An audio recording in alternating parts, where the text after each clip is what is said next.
Gentlemen, welcome.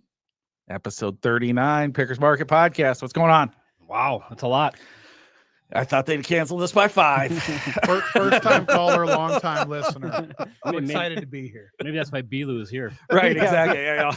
About that. Got to keep him going. We're gonna run out of tape here soon. Hey, Tyler's here, Keith's here, I'm here, but we got a special guest in the house today, Mr. Bryan Lucius. Thank you. Nice. Production quality. Yeah. Okay. It's the only button he knows. Are there any sponsors I got to thank before we start? No. Okay. No. Yeah, exactly. Okay. We're kind of hoping that you're you didn't catch the pitch at the end.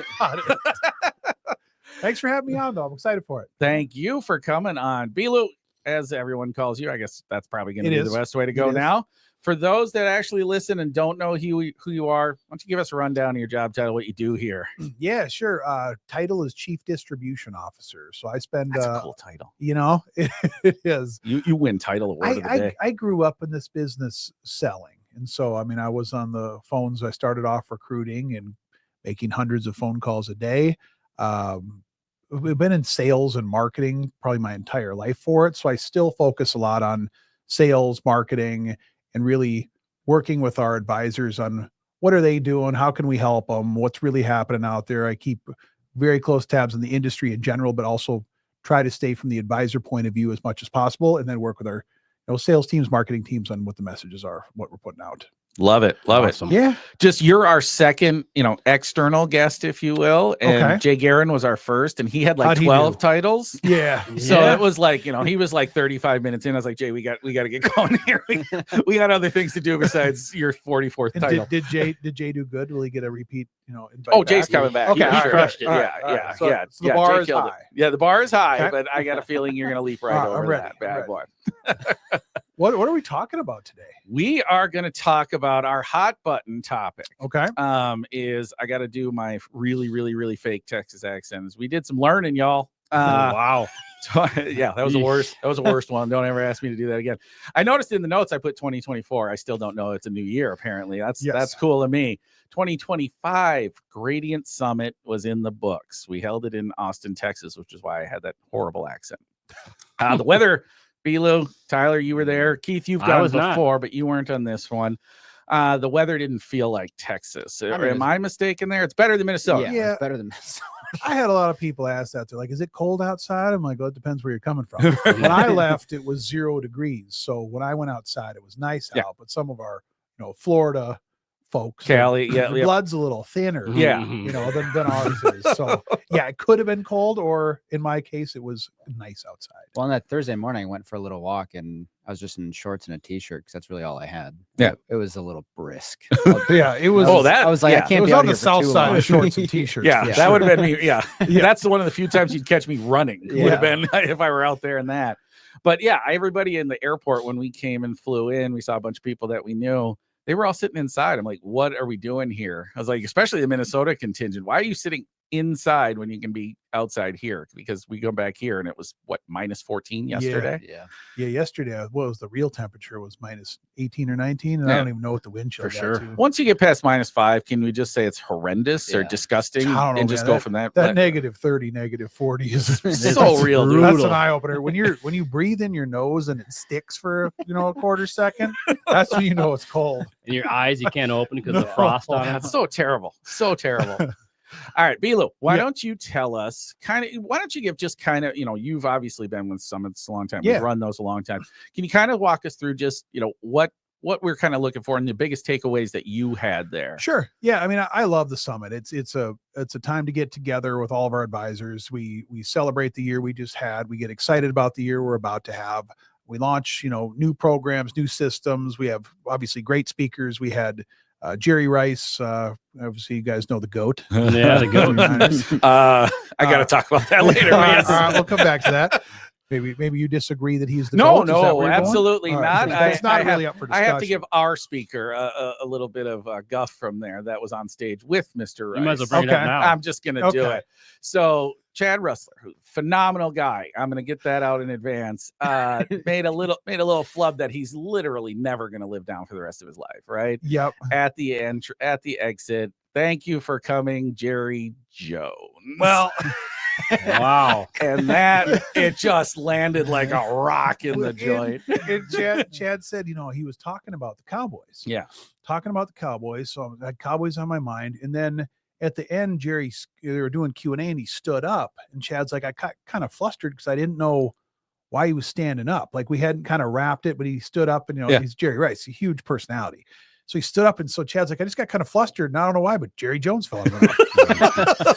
So I said, thanks for making that memorable, Chad. Yeah, exactly. It will clear every hurdle from now on. Well, at least Jerry Rice probably won't ever forget it either. No. Probably Yeah, exactly. All that gradient folk. Yeah, they're the ones who call me Jerry Jones. He may not come back, but at least he'll remember the gradient. So The cost will just be higher. Yeah. But we had Jerry Rice, we had Derek Huff, Dancing with the Stars. Mhm. It's always fun just to have different people from different businesses, different lines of success, and you can always take something from those people.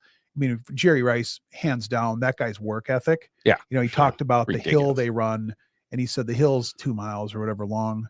It's obviously it's a hill. They go up the hill, and his last 800 yards is basically straight uphill. Yeah. And he would sprint up it notoriously where other people would throw up or quit or whatever. And he said his goal was always that he wanted to be as strong in the fourth quarter as he was in the first quarter. Wow. And when you listen to people talk about him, they'll say, you could see him jumping around in the fourth quarter. He still had as much energy as he did in the first. And that was cool.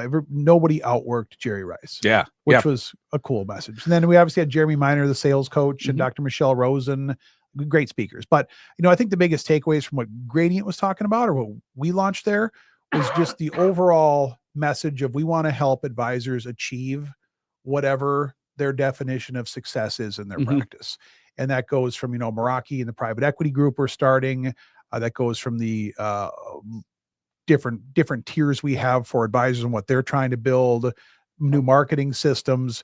You got to realize that not everybody wants to be the king of Minneapolis or have 50 staff people. Yeah. Now, on the flip side, it doesn't mean it doesn't change. One year you might not want that. Next year something changes in you where you do. Absolutely. So we're rolling out systems and programs to make sure we can adapt and meet them exactly where they are. Yeah, I thought that was one of my bigger takeaways too, is meet you where you are, right? Yeah. Is everybody's got different goals. Some people want to have like a family practice. Some people want to have a full-blown office. And, we talk about mostly market stuff on this podcast, but from our side, that's where that connection comes from me, is you see where that relationship comes into play. Yep. This job, a lot of times we're, AI is going to take, no, it's a relationship job. It just really is. You really have to be connected with that person. And I thought that was, for me, that's what Summit does for me, is gets me reconnected with the advisors that we work with, kind of reestablishes why we talk about the stuff that we talk about on this podcast on a yearly basis. So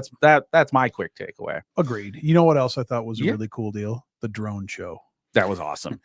I heard that was lights out. Yeah. I mean, it was really it's insane. Good. It's 200 drones go up, and we've had fireworks and things like that before. But the drones then make images. They go dark. They light back up, and they're a cowboy hat. They light back up, and they're the Gradient logo. One said 2024 Gradient Summit. Wow, it's insane. Yeah, it was super cool. I did not see that one coming. That was the awesome. coolest was the flying eagle.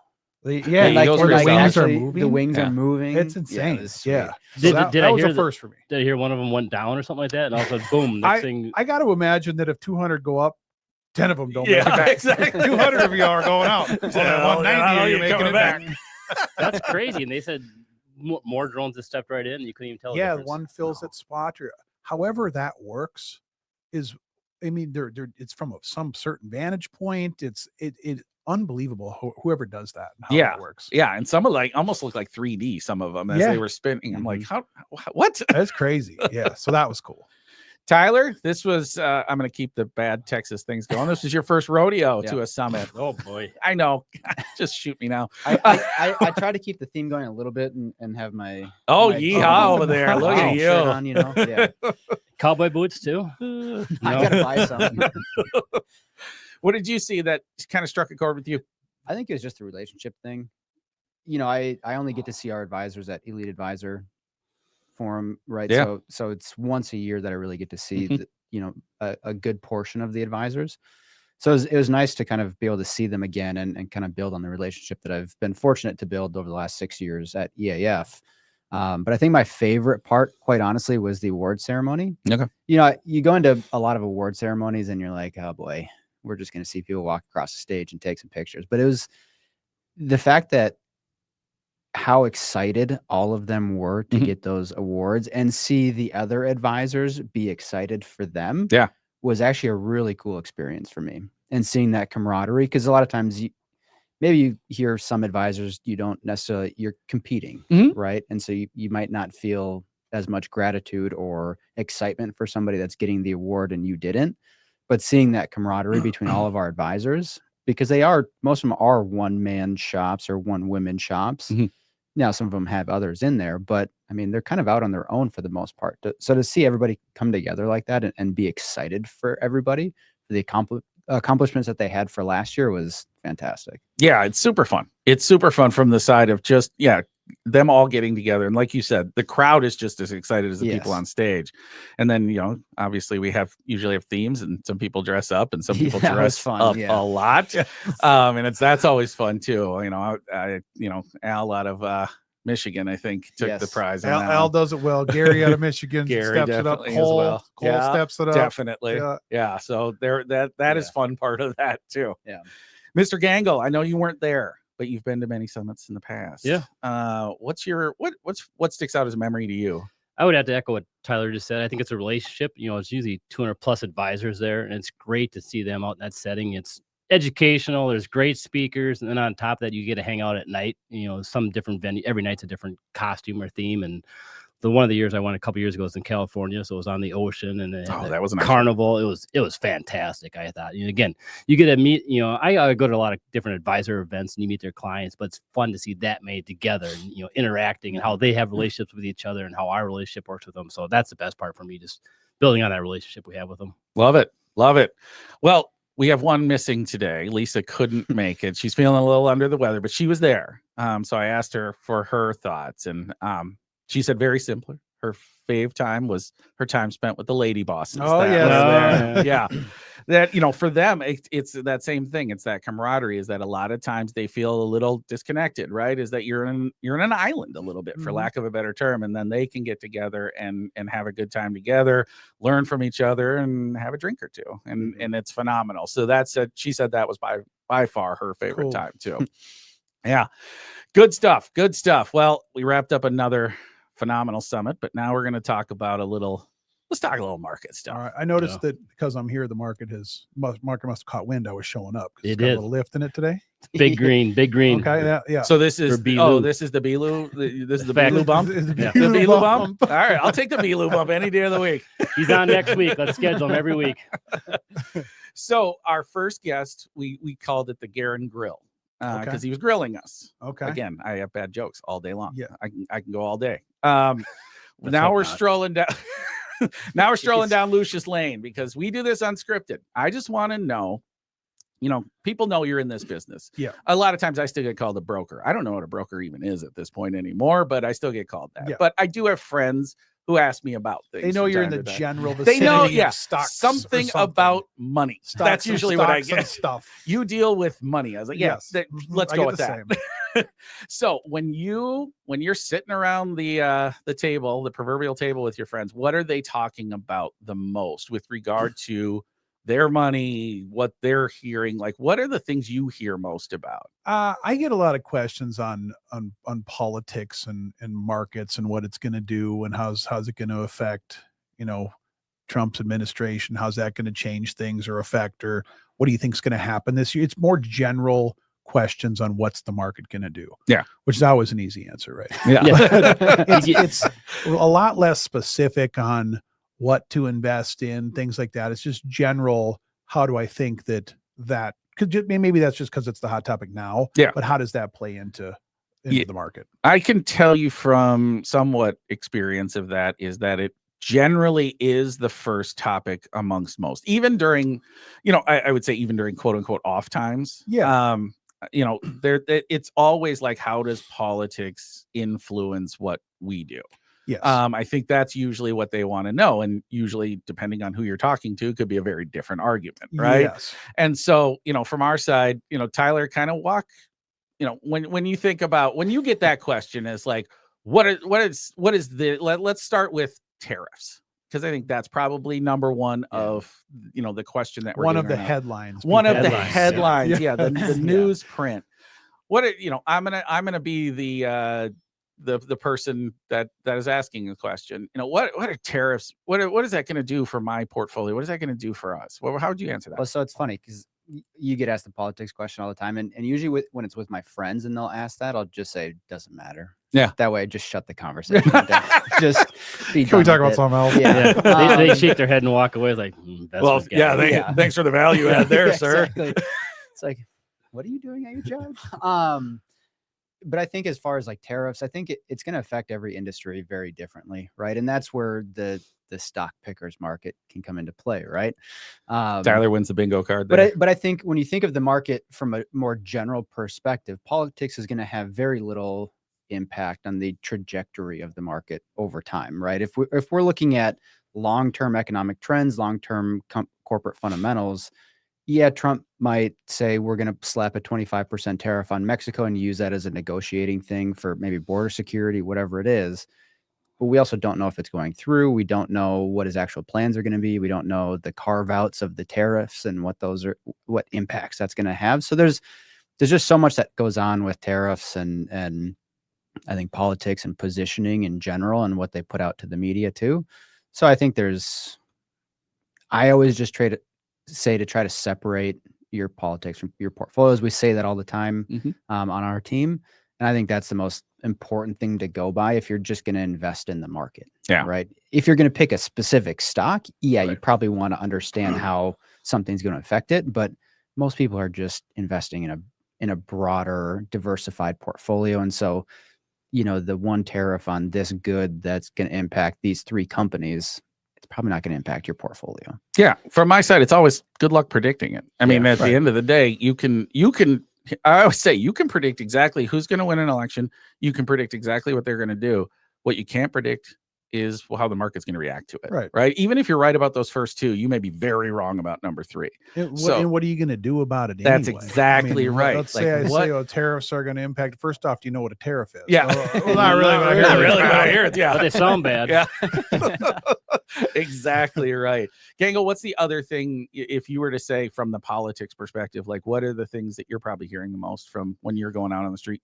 I think it's taxes. That's kind of the biggest thing. I think that's, you know, going back last year, we as a financial firm were talking about, you know, sunsetting of taxes. As an advisor, you should be aware that end of 2025, taxes were purely going up if nothing happened. So I think now that Trump got elected, one of his high priorities is to extend his tax cuts. So I think that's a huge deal. I think that would have been a big negative that the market wasn't talking about if he didn't get elected. I think taxes would have went up. I think that would have been a drag on the economy. So I think that is a potential negative taken off the table. I think, but we haven't seen anything yet. Again, it's day 2 into it, so we're a little early. Good thing is we haven't seen anything on tariffs. So day 2, no tariffs. Day 2, we still haven't heard anything. I love we have the tariff countdown going. Yeah, right. I mean, because that was said day one, yeah. right? So I mean, that's what it's like. It's true. He's already late. So the market was a little happy yesterday. We didn't see any tariff announcements. So I thought that was the B-Lou bump. But I do think taxes is more of a real discussion. I mean, that's For sure. where the politic thing, the media does such a good job or bad job or whatever you want to look at it, of printing the headlines, and people speak in political headlines. Absolutely. They don't really know what the second sentence of tariffs is or second sentence of border protection or whatever, how it affects it. But that's the top media does a good job. Once you get past that and you believe what, you know, you guys talk about of it's going to go, market goes up and down, it's going to go up. You look at how many administrations we have. Has your life gotten worse, you know, financially? Generally not. Once you get past that, then you're focusing on things that actually you can control. You can't control the first one anyway. So you let it ride, get a good diversified portfolio, go for it. But then you're looking at things that do impact you, like taxes, which you can control. So that's when to me, when a person is actually thinking more clearly about their investing, that discussion starts to come up. For sure. And I think that's why it's going to be more again, a tailwind for that market. And it's real, right? Because everybody pays taxes. If you're paying taxes, that's less money you have to spend on the on the markets, the economy. So I think that's a good thing. So I think that's going to potentially help continue the market we've seen. And whether it helps the market or not, I think, Belu, I think you hit on a really good point, is that there are strategic things you can do, right? This is not, I think taxes are good, so market going to go up or down. It's like, okay, my personal situation, I could probably take advantage of certain accounts or certain types of strategies to allow myself to, if taxes go up, I'll have some protection against that. But if I continue to go on the same path, I'm good here too. Just tax strategies that involve, that are outside of making market predictions based on them, right? Right. Because if when the market wins, we're all going to win. When it loses, we're all going to lose, depending upon how we're allocated. But either way, like, we're all going to ride it together. Taxes is something I can do based on my situation. You can do, that is something you can control. Focus on what you can control. Love it. All right. So what is the stock? I'm going to talk to you about this one. What is the stock you hear about the most? I would say it's NVIDIA. Okay. I would say it's constantly supplanted. Okay. Well, and for whatever reason, and I watched that one too. I was in it. I had a good ride, got out. But then it's, I didn't get out at the top. And you guys should have told me where the top is. Yeah, I know. But that's one that has had such rapid growth. And I don't know how many times I've thought I've seen the top of that one, but it doesn't appear that we have seen the top of that. So that's do I get in? Do I get out? Do I get back in? Do I get back out? It's a good one. It's a good call. Yeah. It is a good call. NVIDIA is definitely top 3. It's probably not my number one that I get asked about the most. What do you get? Yeah, it's NVIDIA. I think we've talked about it on this show probably every other episode. It's when's the top? When's the top? We don't know. And as a portfolio manager, I own it. I love it. I've been trimming it for the last 6 months. I think that's the right thing to do. Now, the question is, if you're not in it, do you get back into it? It's like, well, that's where I'm at. It's not cheap. Yeah, I know. It's hard. That's why, as a portfolio manager, you kind of scale in and out of things, especially for a company that's that big, that important for my benchmark, right? For how I kind of compare myself to the universe. It's a big holding, and it's huge. It's an important driver. And again, we've seen the news the last couple of days has been positive on AI stuff. So the AI play is right now it's NVIDIA. I think that transitions. We thought you maybe haven't heard, but we transitioned at some point in time from the chipset to the software companies. I think we're kind of in that phase right now. I think if you look a year from now, there'll be other names that have more kind of upside due to AI versus NVIDIA. I think that's where I'm at. Yeah, I would tend to agree with you. Is that at some point that thing is going to hit? We just bought every chip we can buy, and there's just not as what do we do with all this stuff? What do we do with all this horsepower? And I feel like that's one that has a lot of hype built around it. I mean, look at the topics of it: chips, AI. It's headline driven things. Where you look at some of the others that I've had decent success with, like Lululemon, which I think was one that's one of you guys brought up like months ago. Smiley over there. Smiley over here. Is that you? But like that has no political driver to it, but like it's up a pile over the past year. So I've gotten much more away from trying to pick high flyers and dump high flyers. I've gotten scorched more than I've won. like pull tabs. That's a Minnesota reference. But the good, consistent companies are really what I hear about more so than the what about this thing? Yeah. It's always so funny because the 2-year reaction is classic to me because it can I always say like people's opinion of a stock or a company is dependent on when they owned it. Right? If you owned it and it's great, it's like, this company's the best I've ever seen. It's so good. And then you look over here and he's shaking his head because he's timed it bad a couple of times. He's just like, even though his wife works there. You think you have he made the decision based on his home purchasing. Can't get it right. Seems like people love this stuff. Actually, one a stock I throw out there for you that I've been hearing more and more about that I find interesting is Palantir. Even though it's not the biggest, but I hear more people talking about Palantir do. I think that's probably what my friends would say. Nicer pants than Lululemon. Yeah, they do. Tighter. I would venture to let's take this poll as 100. I think you asked 100 people. Like I think maybe 12 would know what Palantir is, and one would know what they do. Yes, right. Yeah, but it's interesting that I'm hearing more about them because I think they're getting grouped in with like the Teslas and technology and AI, and people probably have zero idea of what they actually do. Can you give Belu the 30 second on it? Are we going to get to what they do? Yeah, it's more of like I hope he says I don't really know.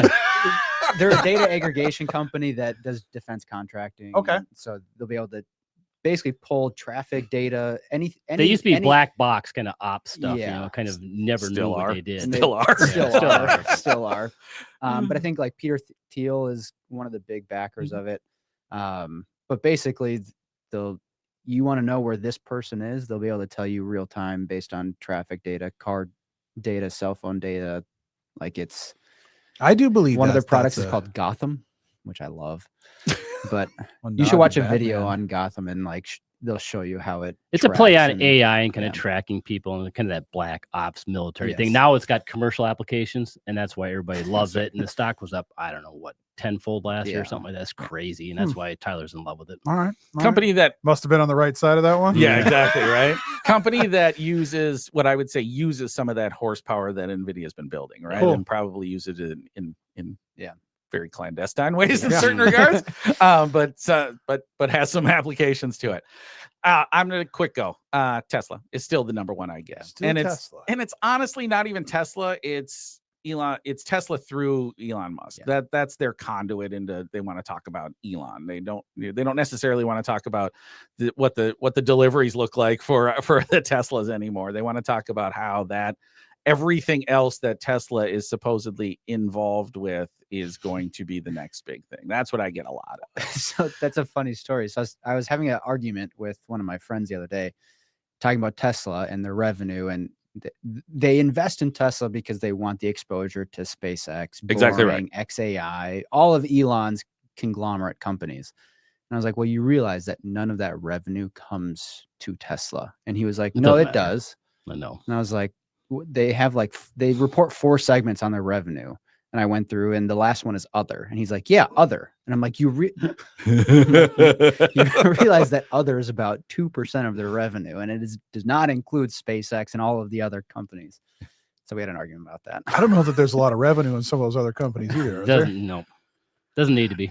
Yeah, no, it doesn't. I do think that's the fascinating thing about him, is that guy legitimately would go broke chasing what he believes is the right way to do things. That I would agree. He is committed, whether you think good, bad, or different about him. He is committed to the change and the grind of what he does. I mean, for sure, he's an interesting individual. Interesting. I would absolutely agree with. Good. Let's do. I gotta ask. How much are you asked about crypto? Less than I used to be. Oh, okay. Yeah. I mean, I think everybody understands the fundamentals. I think anybody who is gonna in my circle of people. Yeah. Anybody who's going to dabble in it has already done so. Maybe not had great results with it.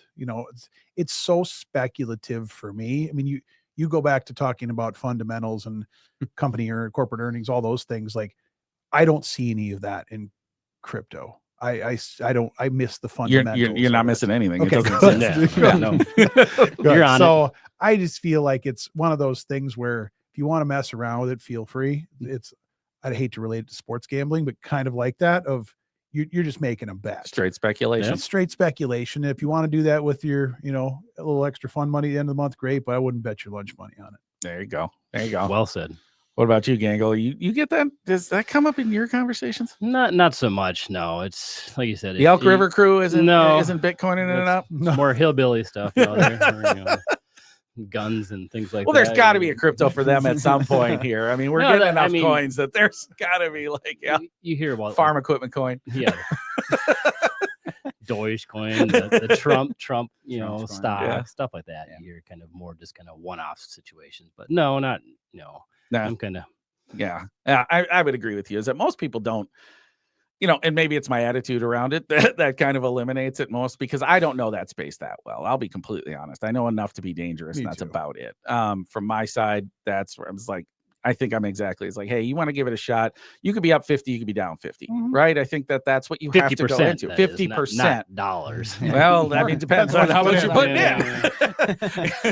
Well, because I get a lot, I'm in, and it's like, how much in? Or like $10. I was like, okay, cool, enjoy that. But yeah, you could be up 50%, down 50%.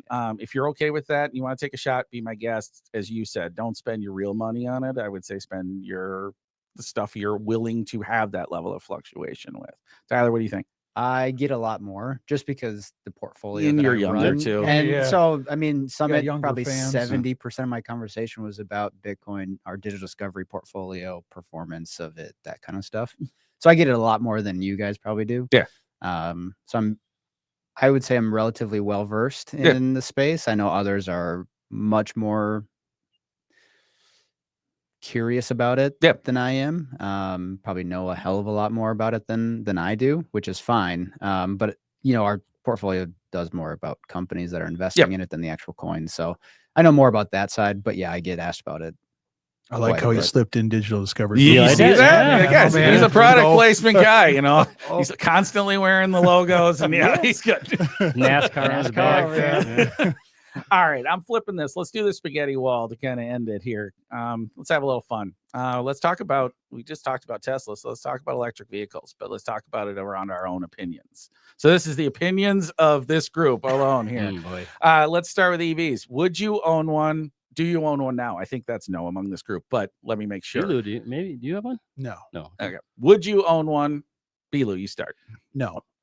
Reason being, last Thanksgiving, I went up to a gas station to get something that we had forgotten or whatever. I was up about an hour north. And as I ran in to get it, gassed my car, got some beef jerky and left. There was a guy and a lady sitting over next to the charging machine. He was laying in the back seat reading a book. And I thought, that looks terrible. Yeah. Charging to go wherever he was going. I'm just not ready for that. Got it. The whole life that brings, I just like gassing and going. Got it.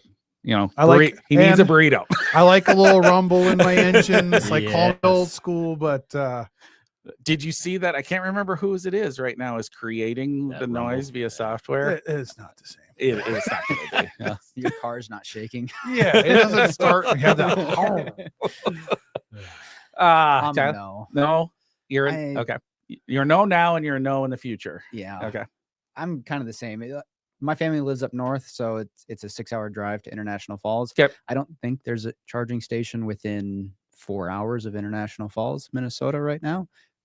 Could change, but I don't feel like being stuck on the side of the road up there or waiting in my car for half hour to charge my battery. Gotcha. Cool. It turns a 6-hour drive into an 8-hour drive. Yeah. No, those guys summed it up. I drive 35,000 miles a year or something like that. So I drive a lot. So it's like, I can't be the guy in the back seat eating my beef jerky, reading my book, waiting for the charging station. So I'll have to pass. All right. I'll take it. I'm a no right now, but my next vehicle may very well be one. Okay. And here's the reason Would why. it be a Tesla? No. He's looking at a Volkswagen van if you really want to know. So, okay. So my wife is looking at that, but I would drive that thing. I totally would. But here's I don't do what you guys do. I don't drive long distance. And I love the thought of plugging in my car at night, waking up in the morning, driving it to work, driving it back, calling it a day. My life 99% of my life revolves around the metro area. I'll be just fine within that area. If I want to travel, guess what I'm going to do? I'm going to call up Hertz and say, can you give me a car? Cool. That I'll just go whip up there. You're absolutely right. I don't want to be that guy that while you're getting your jerky, I'm sitting there. I just won't be that guy when I travel. It's 3 times a year. I'm okay with that. So I think I will, within the next 5 years, I would say there's going to be one car in my lot that's going to be EV. Okay. You would never go full garage of EV though. Possibly. Really? Possibly. Wow. We've talked about it. Yeah. My wife is all in. You know, Bo McGraw is full EV. He's full EV. Yeah, full EV. Okay. Both him and his wife. Is he who you passed while you were getting your beef Everybody jerky? I was gone so quick I didn't even notice. Nice. Okay. I think I got it here, but I think I got the quick answer is it seems to be the distance is the biggest problem for you. Are there any other issues? Let's say I snap my fingers and all of a sudden it gets 1,000 miles before you have to charge, right? I think that satisfies everybody's need, right? You're not doing cross country trips for the most part. Would you buy one then, or is there still other things that are getting in your way? I know you mentioned the sound and the noise and the feel. Is that Yeah, I'm just not ready for it. Okay. Like emotionally, I'm not ready for the EV vehicle. So Okay. no, I don't think the distance, because I did have a guy tell me one time when I brought up the distance thing. Mhm. He's like, well, how many times you go to International Falls? You'd be like, oh, 3. So the guy said, I quote, he said, I chose to buy the car for the 95% of the time I use it, not the 5% that I don't. Yeah. I'm like, that's a valid point. But no, I'm not ready. Okay. If you got 1,000 miles, or if you could charge a battery as quick as you could fill up a tank of gas, I'd be fine doing EV. Okay. I have no indifference between internal combustion engine and a battery. Interesting. Okay. Gangl? Yeah, I'd be same as Tyler, I guess. If you could charge it that quick, or like a gas, then I'd be fine with it. And as long as the cold temperature here in Minnesota is minus 23 at my house the other morning. So Make it 6 miles. Yeah, exactly. Get out of the driveway and I'm done. Okay, you guys realize that they have these crazy things called chargers at home. You guys both are homeowners. Now, this is not for an apartment building, but the crazy invention here is you plug it in when you go to sleep at night and you wake up, it's fully charged. See, no, I understand that, but another thing to plug in at night. Yeah, Like, exactly. oh my God. My phone, I forget. And it's like, dang it, 1% so, battery. you wake up in the morning, battery's dead. Yeah. Oh, no, man. but to Belu's point, like the 95% of the time I'm driving to work, I can make it to work, back home, wherever I need to go. But I don't want to have to worry about charging my car for that 5% of the time. Got it. That's just an annoyance for me. For me too. Gotcha. And I would much rather have the ease of just filling up a tank of gas and knowing that, the 5% I need this, and I'm okay with that. Now, I think the hybrids are probably not to throw a total curveball. Yeah, but you get, Like 40 miles of range before your gas kicks in. Most of my days are office and home. It's 40 miles. So things like that, or they use the gas, like some of the new sports cars that are coming out have gas engine in the rear and then electric motors on the fronts. So they're charging, it's kind of working together. Interesting. I like where that's going. Yeah, okay. Same here. Toyota would absolutely agree with you. Toyota has said we're never going to have 100% of our vehicles be EV. They would say the hybrid is probably the best structure for most people because it allows you the flexibility to do both. Right. And I think that would agree. All right. I want to ask, let's end with this one. What's the top car on your list then? Let's say money's not an object. Go for it. Give me the top one. Tyler's already got his smile on, so I know what he's got. There's so many I could choose. If I wanted to go like really flashy, number one pick. I'd do a Bugatti. Bugatti. Whoa. Wow. Whoa.